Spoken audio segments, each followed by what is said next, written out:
The sky is falling, the air crackled, a low hum resonated deep within the earth, a vibration felt more than heard. The sky, once a familiar blue, churned with unnatural hues of sickly green and bruised purple.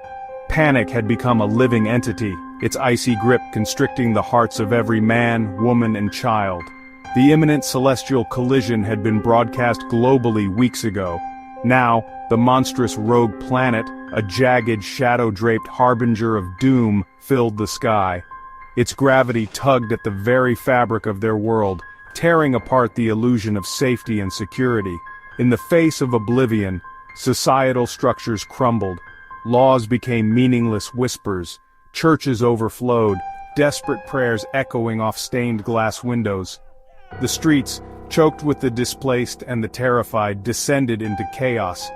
The lucky ones held their loved ones close, seeking solace in shared fear. The unlucky ones, separated by circumstance or distance, could only scream into the void, their cries swallowed by the growing din of the apocalypse.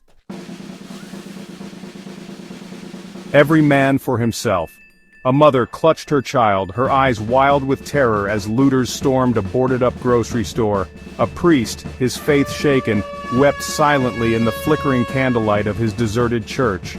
A scientist, his face etched with grim acceptance, stared at the inexorable approach of the celestial behemoth on his computer screen. The world had become a tableau of desperation and depravity. The veneer of civilization had been peeled back, revealing the raw, primal instincts that lurked beneath. Survival, no matter the cost, became the only imperative. In the face of such overwhelming dread, some found strength in unexpected places.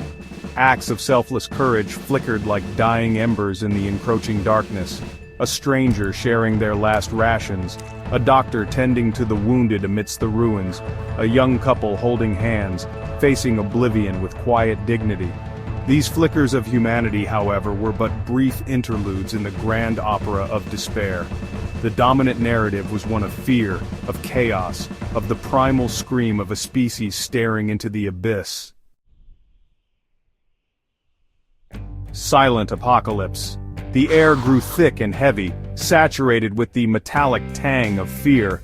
The ground trembled, a slow, rhythmic shudder that heralded the final act.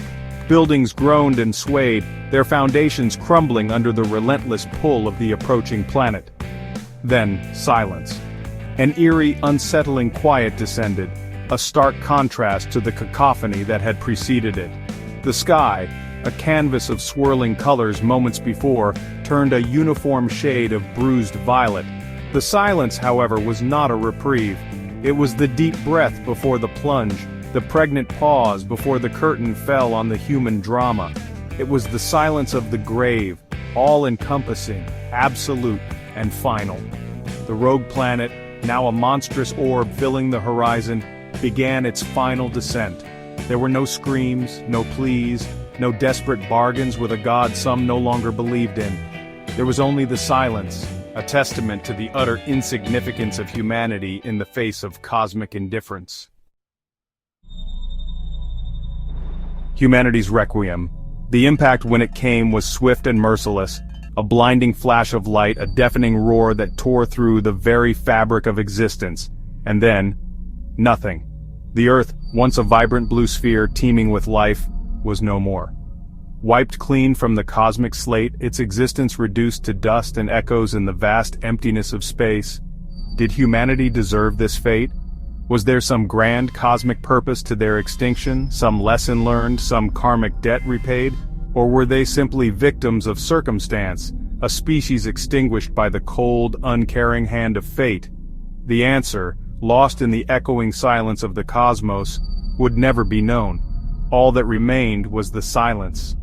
A silent eulogy for a species that once dared to dream, to love, to conquer, and to destroy.